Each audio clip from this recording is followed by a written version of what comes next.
తొలి తెలుగు ఖగోళ శాస్త్ర గ్రంథాన్ని రచించిన శ్రీ గొబ్బూరి వెంకటానంద రాఘవరావు గారి జ్యోతిర్వేదం 4వ భాగం 9/8/24.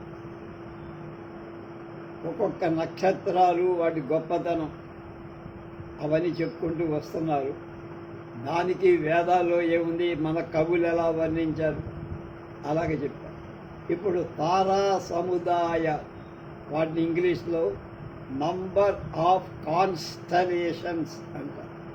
పాశ్చాత్య దేశంలో నవీన జ్యోతిశాస్త్ర గ్రంథాలలో తారా సముదాయాల వివరాలు చాలా ఉంటాయి. యంత్ర సహాయం చేత టెలిస్కోప్ మానవ నేత్రాలకు కనపడే నక్షత్రాలన్నిటినీ వాళ్ళు 110 గుంపులు కింద విడగొట్టారు.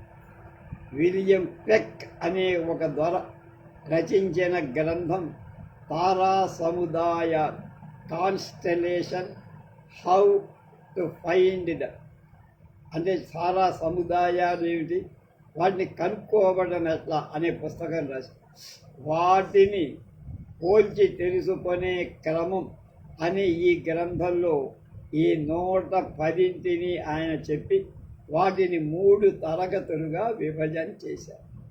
అతి ప్రాచీన కాలం నుండి తెలిసిన నక్షత్రాల గ్రూపు అవి 48. ఇందు 21 సంఖ్య కలవి. ఉత్తర ఆకాశంలో తూర్పు ఉత్తరానికి ఈ ఆకాశ మధ్యంగా కనపడి 12 రాశులకు సంబంధించిన నక్షత్రాల గుంపులు 12, 12 రాశులు అంటాం. దక్షిణ ఆకాశంలో ఇది మధ్య, ఇందాక చెప్పింది ఉత్తరం వైపు. దక్షిణం వైపు కనపడే 15 గుంపులు ఉన్నాయి నక్షత్రాలు. ఒక్కొక్క గుంపులో ఎన్నో నక్షత్రాలు. ఆ 15 గుంపులు ఇవి కాక కొత్తగా తెలుసుకొని పేర్లు పెట్టిన గుంపులు 62 గుంపులు ఉన్నాయి, అంటే గ్రూపులు అన్నమాట. కొత్తగా క్రీస్తు పూర్వం 200 సంవత్సరాల నుండి 1800 సంవత్సరాలు, మొత్తం 2000 సంవత్సరాలలో కొత్తగా పరిశోధకులు చేర్చుకున్నారని ఇవన్నీ అర్థం. ఆ గ్రూపులో ఈ 62లో 25 వాడుకలు లేవు.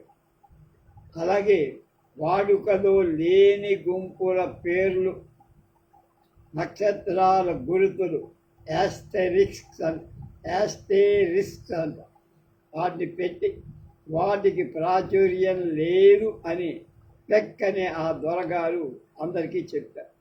వాడుకలో లేని ఈ 25 గుంపులను తీసేస్తే మిగిలిన 37 కొత్త తారా సముదాయాలు, అంటే సమూహాలు. ప్రాచీనాలు 48, మొత్తం 85 నక్షత్ర సముదాయాల గుంపులు నవీన జ్యోతిశాస్త్ర గ్రంథాలు చెప్పబడ్డాయి, వివరింపబడ్డాయి. ఇంతవరకే వాళ్ళకి తెలుసు. ఇలా 85 గుంపులుగా విభజింపబడిన తారా సముదాయాల పేర్లని ఇంచుమించుగా వేదాలలో, వేద పురాణ వాంగ్మయంలో స్పష్టంగా చెప్పారు. మహాశ్చర్యం, వీళ్ళకంటే ముందు వీళ్ళకేవో యంత్రాలు పెట్టి చూసి చెప్పారు. అవి ఏమీ లేకుండానే వాళ్ళు చెప్పారు ఋషులు. ఈ పేర్లు కొన్ని పాశ్చాత్య దేశముల వారి నోళ్లలో పడి నలిగి వికృతమయంగా మారిపోయి. ఉదాహరణ అలాంటివి కొన్ని చెప్తున్నానంట. విశాఖుడు అంటే కుమారస్వామి పేర పెట్టబడిన విశాఖపట్టణం అనే పేరు సరిగ్గా వాడు పలకలేక పడమటి దేశం నుంచి వచ్చినటువంటి ఇంగ్లాండ్ నుంచి దొరలు దాన్ని విశాఖపట్టణం లేక వైజాగ్ అన్నారు. ఇప్పుడు మనం కూడా దాన్ని వాడుతున్నాం కనుక విశాఖపట్టణం వైజాగ్ కింద మారి. కనుక మన పామరుడు వైజాగ్ అంటున్నారు, పోయేది ఉయ్యాగ్ అని. అలాగే కాళీఘట్టం అంటే ఏంటి? ఖాళీ ఉన్నటువంటి చోటు, అంటే కాళీ మాత, కాళీ దేవత ఉన్నది కనుక కలకత్తా, అది దాని పేరు. అయితే ఇది ఇంకొక రకంగా కలకత్తాకు ఒక తమాషా పేరు వచ్చిందని ఎక్కడో నేను చదివా చిన్నప్పుడు. ఒక ఆ ఇంగ్లీషు ద్వారా కలకత్తా నగరానికి అప్పటికప్పుడు ఇంకా వాళ్ళకు ఆ పేరు తెలియదు. కలకత్తా నగరానికి కొత్తగా వచ్చి కలకత్తాలో ఇవి జనపనార బాగా పండుతుంది అప్పుడు ఇప్పుడు ఎప్పుడు. ఆ జనపనారంతా కోసి అక్కడ పనలు వేశారు. ఆ వచ్చిన ఆంగ్ల ద్వారా చూస్తూ ఈ ఊరి పేరేమిటని వాడు ఇంగ్లీష్లో అడిగాడు. అడిగితే వీడేమన్నాడు, వాడికి వాడు ఏమనుకుంటున్నాడు, ఈ ఊరి పేరు ఇది ఏమిటి, కోసింది ఏమిటి అని అడిగారేమో అనుకొని ఊరి పేరు అని అర్థం కాక కోసింది ఏమిటి, ఎప్పుడు కోసారని అడిగాడు అనుకొని కల్ కట అన్నాడు. కల్ అంటే నిన్న, కట అంటే కోసామండి, ఈ జనుము నిన్న కోసామన్నాడు. ఆహా, ఈ ఊరి పేరు కల్కటా అని అనుకుని అప్పటి నుంచి వాళ్ళు కలకత్తా అని పిలవటం ప్రారంభించారని చెప్తారు. నిజమంతో అబద్ధం కనుక వైజాగ్ లాగా అలా అయిపోయింది. అలాగే కలకత్తా కాళీఘట్టం దాని పేరు, ఘట్టం. ఆ కాళీఘట్టం కల్కటా అయిపోయింది. కల్కటా అంటే నిన్న కోసారు అన్నట్టుగా అయిపోయింది. మన భూమికి భూత ఈశుడు అయినటువంటి శివుడు పడమట దేశంలో, ఆయన పేరు భూతేశ, భూతాలకు ఈశ్వరుడు. భూతాలంటే మనమంతా భూతాలే. ఆ భూతాలకు ఈశ్వరుడు. అది పడమట దేశంలో వాళ్ళు ఆయన్ని బూటీస్ అన్నారు. బూటీస్ అనే పేరుతో. అలాగే ఇంకా బూట్లు అలబడే కాలిజోళ్ళు కాల అని నవ్వుతున్నాడు ఆయన. పూర్వశ్వాసమని వేదాలు పేర్కొనినటువంటి, పూర్వశ్వానం అని వేదాలు చెప్పిన చుక్కల నక్షత్రాల గుంపుల పడమటి వాళ్ళు పూర్వశ్వాన అనే పేరు పెడితే వాళ్ళకి ఆ నోరు తెరగకుండా పురస్యాన్ అన్నాడు. PROCYA, పురస్యాన్ అనే పేరుతో పిలుస్తుంది. అలాగే పరివృత్త, బిలాట్రిక్స్ అయింది. పరివృత్తం అంటే ఇది, దానికి వాడు బిలాట్రిక్స్ అని పెట్టారు. అలాగే ఫేద్వఘాస్యం, అది పెగసన్ అయిపోయింది. హరి యాదవ కులేశుడు హెర్క్యులిస్ అయిపోయాడు. అలాగే ఇలా 85 గుంపుల పేర్లను గురించి క్రమంగా మనం అలా మారిపోయినట్టుగా వాళ్ళ భాషలు. మనకు కనపడేటువంటి ఈ గమన విధానాలను బట్టి సూర్య, చంద్ర, బుధ, గురు, శుక్ర, శని మొదలైన గ్రహాలు తమ ఇష్టం వచ్చినట్టు సంచరింపజాలవు. ఎవడిష్టం వచ్చినట్టు ఆ గ్రహాలు నడవు. అవన్నీ ఒక నిర్ణీతమైన క్రమ పద్ధతిలో నడవు.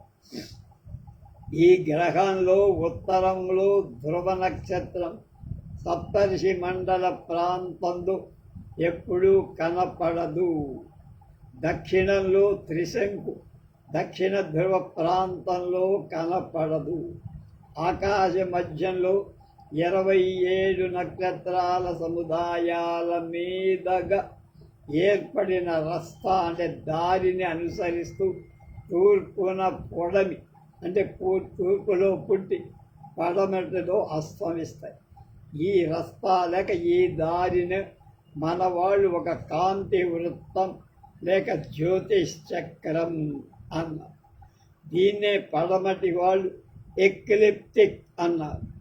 ఎక్లిప్టిక్ అంటే జ్యోతిష్ చక్రం. చంద్రుడు ఈ చక్రాన్ని సుమారు 27 రోజులలో ఒకసారి తిరిగి వస్తారు. కనుక ఈ చక్రానికి గణకుడు అంటే గణించడం లెక్క వేసేటువంటి వాడు 27 భాగాల కింద దాన్ని విభజించారు. కనుక మనకున్నవి 27 నక్షత్రాలు. ఆ 27 నక్షత్రాలు 9 రాసుల కింద మార్చాము. అట్లా ఒక్కొక్క భాగంలో ఒక్కొక్క పేరు పెట్టి 27 భాగాల పేర్లను అశ్విని, భరణి, కృత్తిక మొదలు రోహిణి మొదలైన నక్షత్రాల పేరు. చంద్రుడు ఒక్కొక్క రాత్రి ఇందు ఒక్కొక్క నక్షత్రం దగ్గర కనపడతాడు కనుక జనసామాన్యానికి అర్థం అవటానికి చంద్రుడికి 27 మంది భార్యలని, అతడు ఒక్కొక్క రాత్రి ఒక్కొక్క భార్యతో నక్షత్రంతో ఉంటాడని పౌరాణికులు కథలుగా చెప్పారు. అలా చెప్తే అర్థమవుతుంది. నక్షత్రాలు ఉన్నారా, వాటిలో సూర్యుడు చంద్రుడు ఉన్నాడంటే అర్థం కాదని అలా చెప్పారు. కనుక నిజానికి ఈ అశ్వన్యాదులు, అశ్విని మొదలైన నక్షత్రాలు మైల్ రాళ్ళు లాంటి కొంత దూరం రోడ్డు పక్కన మైల్ రాళ్ళు ఉంటాయి. కానీ ఆ మైల్ రాళ్ళ మీద 1, 2, 3 అలా ఉంటాయి. ఒక మైల్ దాటంగానే ఇంకో మైల్ రాయి, అక్కడి నుంచి ఫర్లాంగులు ఉంటాయి. అలాగనమాట. అలాగే ఇప్పుడు మైలుపై కిలోమీటర్లు. కనుక గ్రహాలు ఏ మార్గాన్ని అనుసరిస్తున్నట్లుగా, అంటే ఏ మార్గంలో వెడుతున్నట్లుగా మనకు కనిపిస్తాయో ఆ మార్గ వివరాలను చెప్పేటువంటి చిహ్నాలు. కనుక ఇక్కడి నుంచి కాటూరు ఎంత ఉందంటే దూరం మనకు మైలు రాళ్ళు కనపడతాయి, కిలోమీటర్ల రాళ్ళు కనపడతాయి. అట్లాగనమాట. కనుక గ్రహాలను అనుసరించి మార్గం అంటే దారి, రైలు పట్టాలతో మనం దాంతో పోలిస్తే ఆ మార్గానికి అటు ఇటు కనపడే అశ్విని మొదలైన నక్షత్రాలకు రైలు భాషలో స్టేషన్లుగా మనం చెప్పుకోవచ్చు. కనుక రైల్లో ఒక స్టేషన్ దాటితే ఇంకొక స్టేషన్ వస్తుంది. అలాగే ఈ అశ్విని అనేది ఒక స్టేషను, భరణి ఇంకొక స్టేషన్. అట్లాగా పడమటి ఖండవాసులంతా ఈ దేశాలలో సుప్రసిద్ధమైన మానవ మాతృల పేర్లతో కొన్ని నెలల పేర్లు పెట్టుకున్నాం. మన పూర్వులు అలా కాదు, శాశ్వతాలైన మాసనామాలు అనిత్యమైన మానవుల పేర్లతో పెట్టడం బాగుండదని, మానవులు అశాశ్వతం, ఆ నక్షత్రాలు ఆ రాసులు శాశ్వతం. కనుక ఆ పేర్లు మార్చి మన మానవుల పేర్లు ఎవరు పెట్ట, ఇది అశోక నక్షత్రమను, లేదా రామ నక్షత్రమనో, కృష్ణ నక్షత్రమో, శివ నక్షత్రమని ఎవడో అంటారు. మన పూర్వులు అలా కాక మన దేశంలో అంత రోజు వాడుకలో చైత్ర వైశాఖాది అంటే నెలల పేర్లను ఈ నక్షత్రాలను బట్టి ఏర్పడినట్టుగా చెప్పారు. ఎలా నక్షత్రాల బట్టి మాసాల పేరు, నెలల పేరు ఎలా.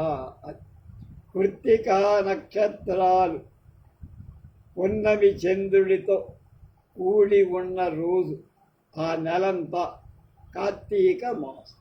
కనుక కార్తీక మాసంలో కృత్తికా నక్షత్రం పౌర్ణమి నాడు చంద్రుడితో ఉంటుంది. అందుకని ఆ నెలంతా కార్తీక మాసం. అది లెక్క అన్నమాట.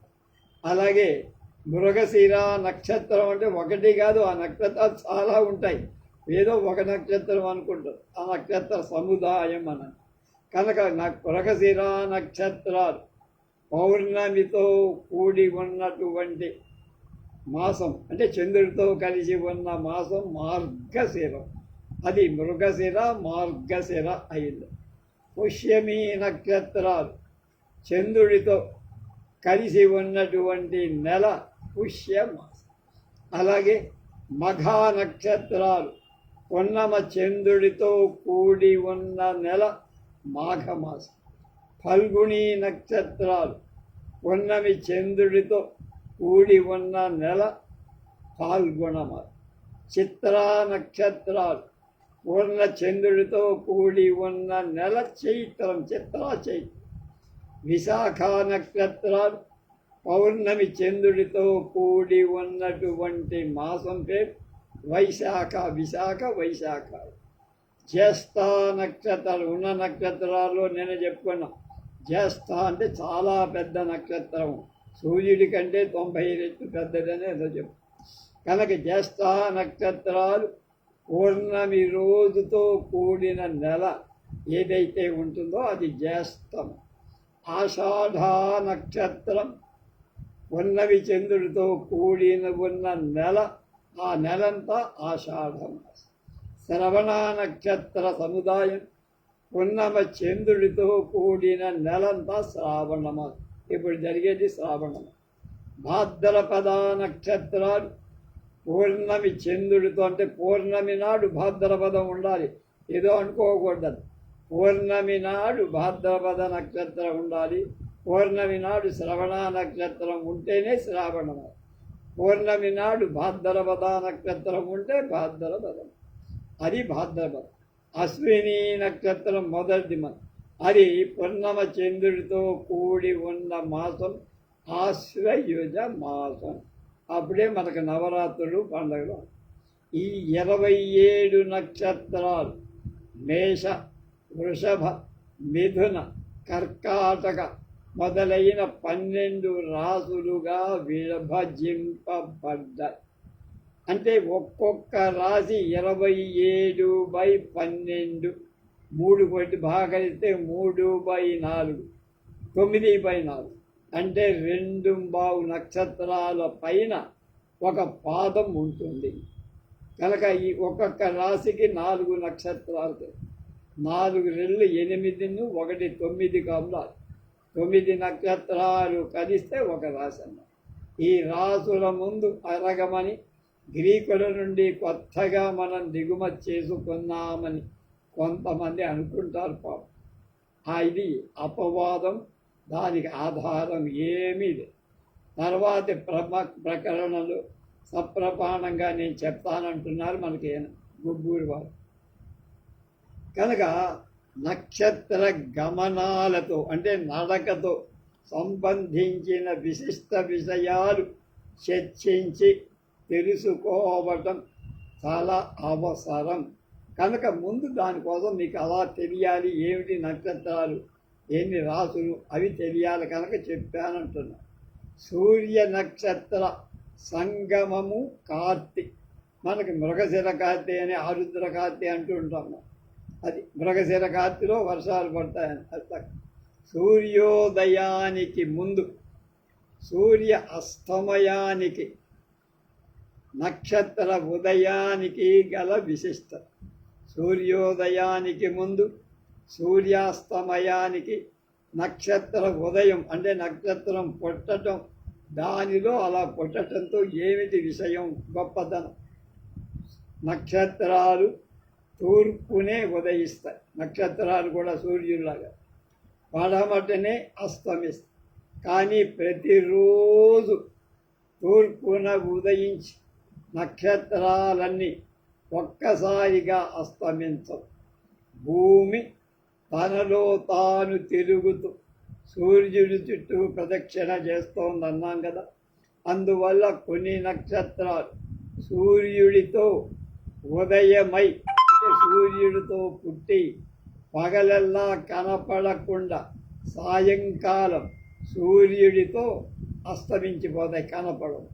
కాబట్టి రాత్రి ఏ వేళలో ఆ నక్షత్రాలు అస్సలు నీకు కనపడవు. ఈ సూర్య నక్షత్ర సంగమానికే, అంటే కలయికకే కార్తే అనే పేరు. ఒక తార నక్షత్రం కానీ, తారల సముదాయం, నక్షత్ర సముదాయం కానీ సుమారుగా 13 రోజులు ఆ కార్తెలో ఉండి, తర్వాత సూర్యుడు తర్వాత నక్షత్రంలోకి మారినప్పుడు, అంటే సంగమించడం, కలిసినప్పుడు, తర్వాత కార్తెలో ప్రవేశించగానే సూర్యోదయాత్పూర్వం సూర్యుడు ఉదయిస్తాడు. ఈ నక్షత్ర ఉదయాన్ని పడమటి వాళ్ళు, అంటే పాశ్చాత్య దేశస్థులు హెలికల్ రైజింగ్ అన్నారు. హెలికల్ రైజింగ్, పొద్దు పొడుపుకు ముందు పొడుతుట అని అర్థం అన్నమాట. ఆ వేళ సూర్యోదయానికి ముందు తూర్పున ఉదయాన నక్షత్రాలు రేపు ఆ వేళ 4 మినిట్లకు అన్నమాట ముందు ఉదయిస్తుంది. మళ్ళా ఇవాళ సూర్యోదయానికి ముందు తూర్పున ఉదయించే నక్షత్రం రేపు అదే వేళకు 4 మినిట్లకు ముందు ఉదయిస్తుంది, అంటే ముందే వస్తుంది. మొదటి రోజు కంటే మర్నాడు 4 మినిట్స్ అంటారు ఇంగ్లీష్ ముందు ఆ చుక్క ఉదయించటానికి భూమి యొక్క పరిభ్రమణమే కాలం. భూభ్రమణం, భూమి సూర్యుడి చుట్టూ తిరగదు. 3వ నాడు 8 మినిట్లు ముందుగా ఉదయిస్తుంది. అలా క్రమంగా 15 రోజులకోసారి 60 మినిట్లు, అంటే 1 గంట సూర్యోదయానికి పూర్వం ఆ తార తూర్పున ఉదయిస్తూ ఉంటుంది. నెల అయ్యేటప్పటికే ఆ తారే సూర్యోదయానికి 2 గంటల ముందుగా ఉదయిస్తుంది. 6 నెలలకు ఆ చుక్కే సూర్యోదయానికి ముందు 12 గంటలకు, అంటే సూర్య అస్తమయం కాగానే తూర్పున ఉదయం అవుతుంది.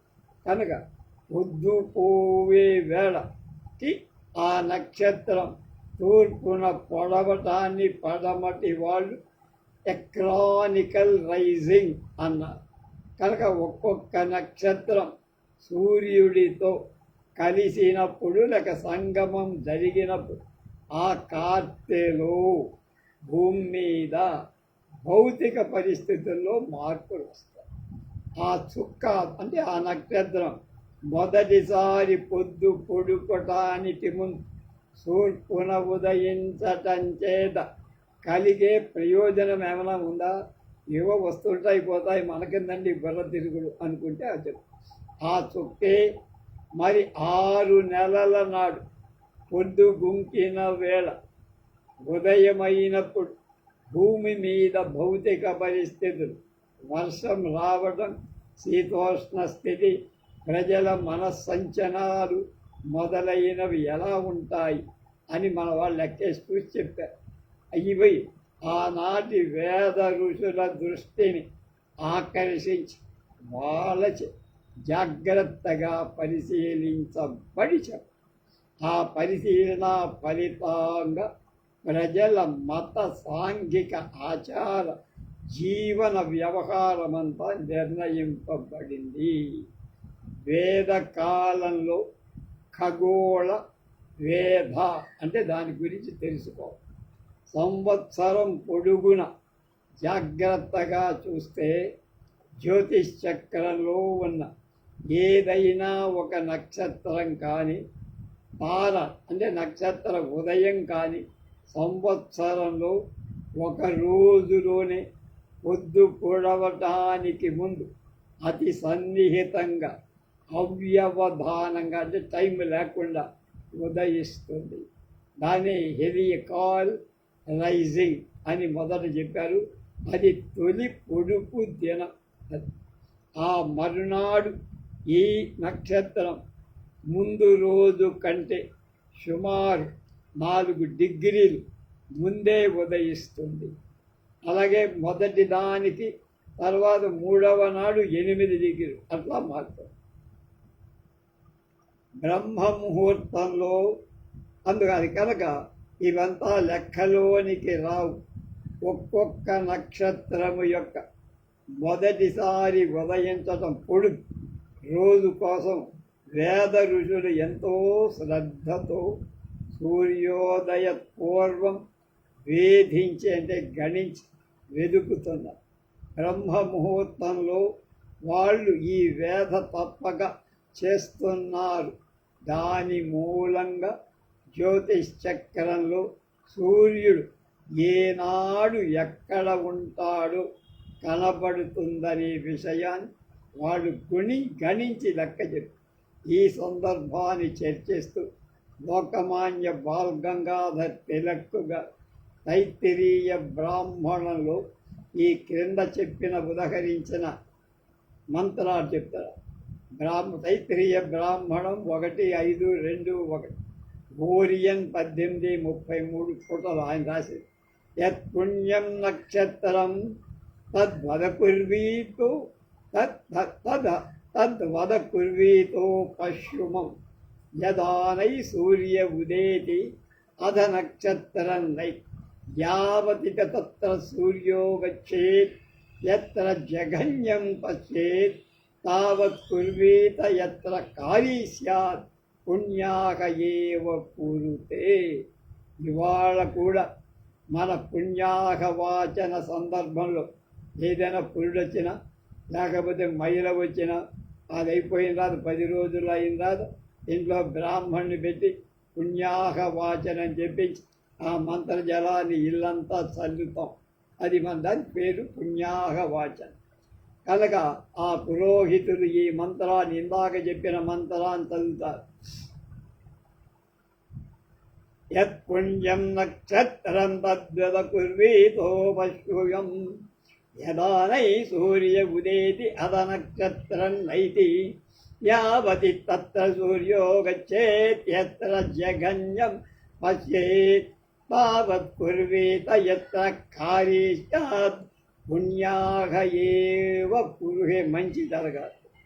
ఒక్కొక్క నక్షత్రము యొక్క కార్తీ రోజులలో భూమి మీద పరిస్థితులు ఎలా ఉంటాయి?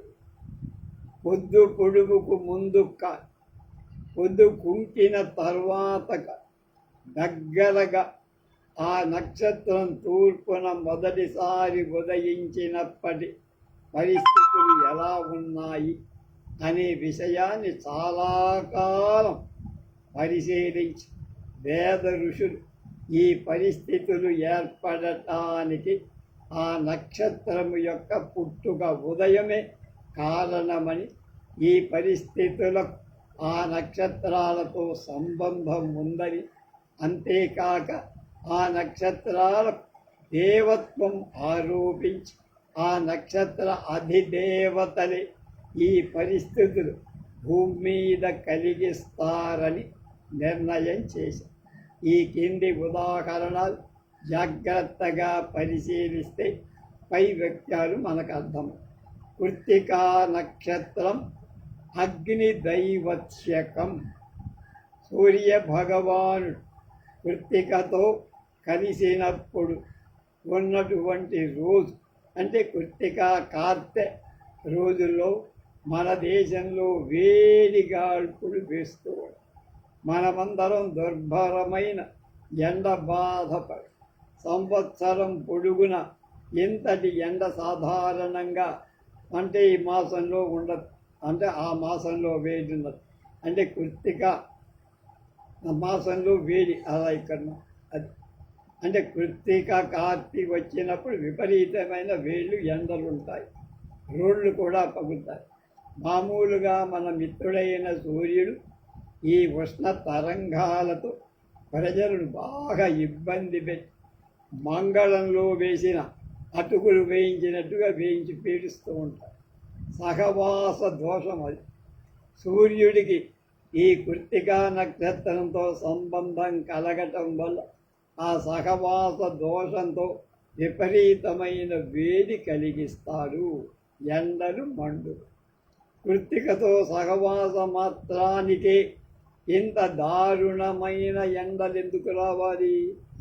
అగ్నిదేవతా స్వరూపం కృత్తికా నక్షత్రం. ఆ నక్షత్రమే అగ్ని కనుక దాంతో సూర్యుడు కలిస్తే మండిపోవడమే. అది కేవలం అగ్నిమూర్తులై ఉండాలి. వేదవాక్యం చెప్పింది, ఎవరో ఊరికే తమాషా చెప్పాలి. సో తైత్రీయ సంహితలో 4వ కాండ నక్షత్ర ఇష్టిలో ప్రారంభంలోనే కృత్తికా నక్షత్రం అగ్నిర్దేవత అని చెప్పారు. కనుక అలాగే స్వాతి నక్షత్రం వస్తే వాయుదేవత అని చెప్పారు. స్వాతి వాయుదైవత. స్వాతి ప్రవేశం ప్రవాళం ఏకం. స్వాతి నక్షత్రం పగడం లాంటి ఎరుపు రంగు కలిగి చాలా ప్రకాశించే నక్షత్రాలు ఒకటి. కనుక స్వాతి నక్షత్రం వాడు ఎర్రగా ఉంటారు. పుడితే ఆ నక్షత్రంలో పుట్టిన వాడు ఎర్రగా ఉంటాడు, పగడంలాగా ఉంటాడు, బుద్ధి సూక్ష్మత కూడా. అలాగే దీని ఎదుట దక్షిణంగా ముత్యం లాంటి లావణ్యంతో చిత్రా నక్షత్రం మెరుస్తూ ఉంది స్వాతికి ఎదురు. స్వాతి చిత్రాలు తోరణ స్తంభాల్లాగా. తోరణం కట్టాలంటే అటు స్తంభం ఇటు స్తంభం, ఒకవైపు స్వాతి ఒకవైపు చిత్త. వైశాఖ మాసం మొదటి రోజులలో పొద్దు గుంకాక తూర్పున మెరుస్తూ ఉంటాయి.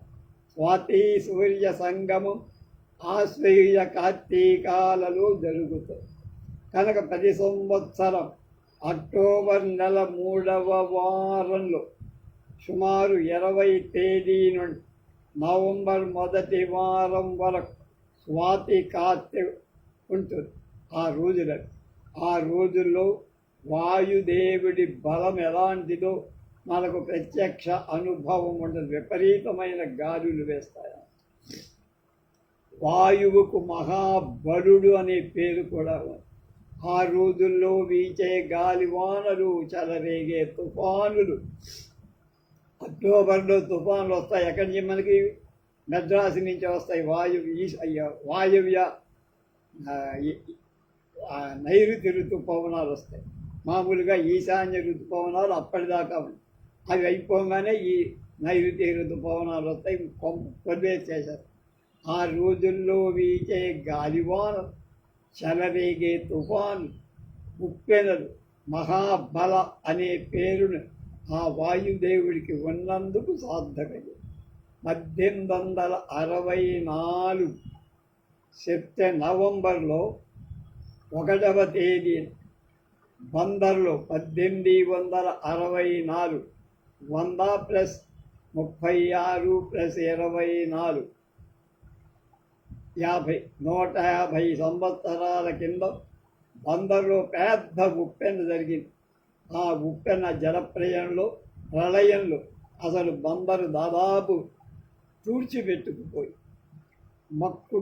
ముక్కడానికి మూలగడానికి కూడా అవకాశం లేక 30,000 మంది రాత్రికి రాత్రి మృత్యువుని కౌగలించుతారు.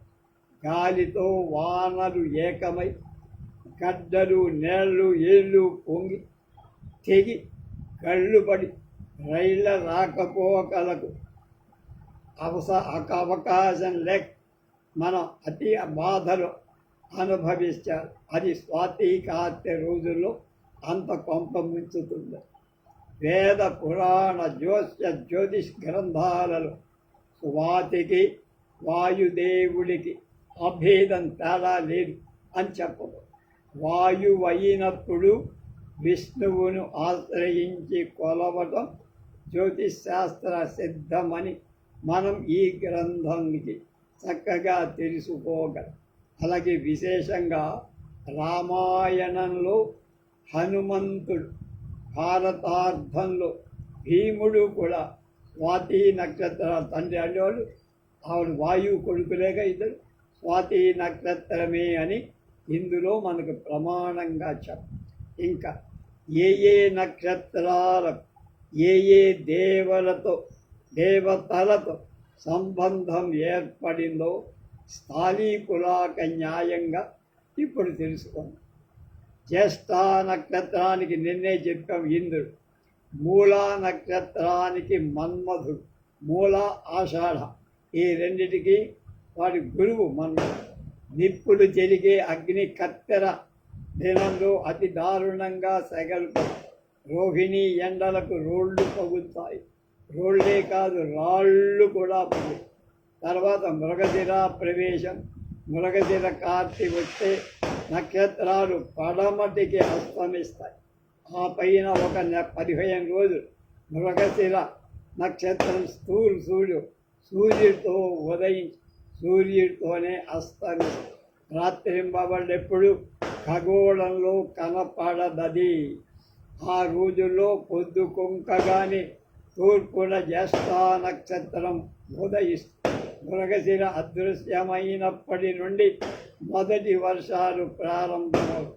మృగశిర వస్తోందంటే వర్ష ప్రారంభం. ఈ ఖగోళ భూగోళాంశాలు కలుపుకొని ఇంద్ర వృత్తులను గురించి గాథలు వేద ఋషులు రాశారు. వృత్రాసురుడు మాయా మృగశీర్షుడు. వాడు ఖగోళంలో దివిజ గంగా ప్రవాహానికి భూగోళ వర్షపాతానికి అడ్డుపడినప్పుడు లోకం బాగా ఇబ్బంది పడుతుందని ప్రతిస్పర్ధి ఇంద్రుడు ఇంద్రదైవతమైన జ్యేష్ఠంలో తూర్పున పొడవటం చేత ఎదుటి చుక్క వృత్తరూపంగా వై వృత్రాసురుడు మృగశిర అస్తమించిన మర్నాడు మళ్ళీ కనపడకుండా ఈ అంశమే ఆలంకారిక భాషలో ఇంద్రుడు వృత్రాసురుణ్ణి చంపాడని, అది ఆటంకం పోయి వర్ష ప్రదేశం కర్షకులకు ఉపయోగపడుతుందని, అంటే ఎండ భారం తగ్గి చల్లబడుతుందని చెప్పారు. అలాగే వర్షాకాలం ప్రారంభం అవ్వటానికి పొద్దుగుంకే వేళ జ్యేష్ఠ తొలి పొడుపు ఎక్రానికల్ రైజింగ్, జ్యేష్ఠకు ఎదురుగా మృగశిర అప్పుడు అస్తమిస్తుంది, అదృశ్యమవుతానికి ఈ వేదగాథలకు మూల కారణం. కనుక ఈ కారణాలచే జ్యేష్ఠ ఇంద్రదైవత్యానికి ఇంద్రుడు వర్షప్రదాయకుడు అని చెప్పడం జరుగుతోంది. జ్యేష్ఠ పూర్ణమి నాడు పొద్దుగుంకే లోపల జ్యేష్ఠ తొలి పొడుపు సంభవిస్తుంది. ఉత్తర దేశస్థులకు పున్నమి నుండి పున్నముకు నెల అంటే పౌర్ణమాసం చాంద్ర, వాళ్ళకి ఆ పున్నమి తరువాత రోజు ఆషాఢమాసపు మొదటి రోజు. ఆనాడు వర్షమేఘాలు కొండల మీద కనప, జ్యేష్ఠ వెనుక మూలా పూర్వాషాఢ ఉత్తరాషాఢ నక్షత్రాలు తూర్పున ఉదయిస్తాయి. ఈ తారా సముదాయమే ధనురాశి. ఈ ధన్వికే మన్మధుడనే పేరు. మన్మథ తాపానికి హేతుభూతుడైన ఈ ధన్వినే ఋగ్వేదం కృషాన అనే పేరుతో పిలిచింది.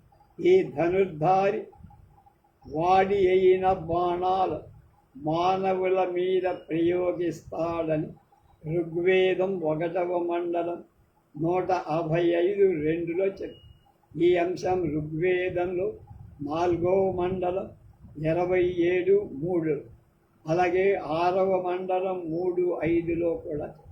మహాకవి కాళిదాసు రచించిన మేఘ సందేశం ఈ కావ్యంలో ఈ అంశాలను మిగుల మనోహరంగా వర్ణించి, ఒకానొక యక్షుడు అతి కాముకుడై ఉద్యోగ ధర్మంలో ప్రమత్తుడై ఉన్నాడు.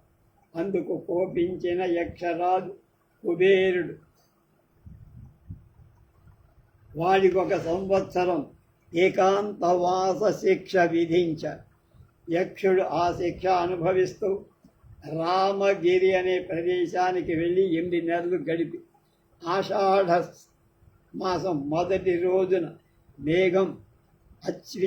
మేఘఛన్నాలైన పర్వత సానువులను, అంటే మేఘాల చేత ఆక్రమించబడిన పర్వత శిఖరాలను చూడగానే వాడికి భార్య మీద ధ్యాస వచ్చి, భర్త కోసం రోజుకొక ఏడాదిగా గడుపుతున్న కుబేరుణ్ణి అలకాపురంలో కాలక్షేపం చేస్తున్న భార్యకు ఈ వర్షమేఘం ద్వారా సందేశం పంపిన వృత్తాంతమే మేఘ సందేశ కావ్యం. వృత్రాసుర సంహారంలో మృగశిర ప్రవేశంతో వర్షం రావటం ఫలితంగా గ్రీష్మ తాపం వేడి తగ్గడం, వాతావరణంలో వేడి మందగించి చల్లబడిన తరువాత స్త్రీ పురుషుల అన్యోన్య సంగమానికి మంచ కలగడం, ఆ రోజుల్లో పొద్దుగుంకగానే తూర్పు దిక్చక్రంపై ధనురాశిలోని ఆషాఢ నక్షత్రాలు ఉదయించడం కారణంగా శృంగార భావాల ఉత్పత్తికి కారణం ధనుర్ధారికి మన్మధుడికి ఆరోపించారు. వర్షం కురిసిన నాటి రాత్రి ఓరుమంటూ కప్పలు చేసే రొద మండూక స్త్రీ పురుష జీవుల అన్యోన్యం అవి చేసేటువంటి ఆనందం యొక్క అని జీవశాస్త్రుడు చెబుతున్నారు. శాస్త్రవేత్త కప్ప మొదలు కమల గర్భుడి వరకు సమస్త జీవులు దాంపత్య ధర్మ నిర్వహణానికి తడుముకొనే రోజులకు అబ్రహ్మకీటాంత మిదం నిబద్ధం స్త్రీ పుంస ప్రయోగేన జగత్ సమస్తం అని ప్రకృతి సత్యం ఆషాఢ మాసంలో చక్కగా రుజువవుతుంది. బాదరాయణ సూత్రాలలో విరాట్ పురుషుడి ప్రదేశం అంటే ఈ తొడ ప్రదేశం ధనుస్సు రాశి అని చెప్పరు. ధన్వీ చ ఊరు యుగం అని అంటారు. ఈ అంశాలన్నీ భావించి ఆషాఢ నక్షత్రాన్ని మన్మధుడితో సమన్వయం చేశారు. అందువల్ల ఆషాఢ మాసంలో అత్తగారి గుమ్మాన్ని కోడలు, అలాగే కోడలి గుమ్మాన్ని మామగారు దాటరు. అందువల్ల వాడు విడివిడిగా ఉంటారు. అది దానికి కారణం. తర్వాత రేపు తొలి పొడుపు నాడి నక్షత్రాధి దేవత ముందు పూజతో ఉత్సవం జరుపుతారట. ఏమిటా పూజ, ఏమిటా ఉత్సవం తెలుసుకున్నారు రేపు తెలుసుకున్నారు.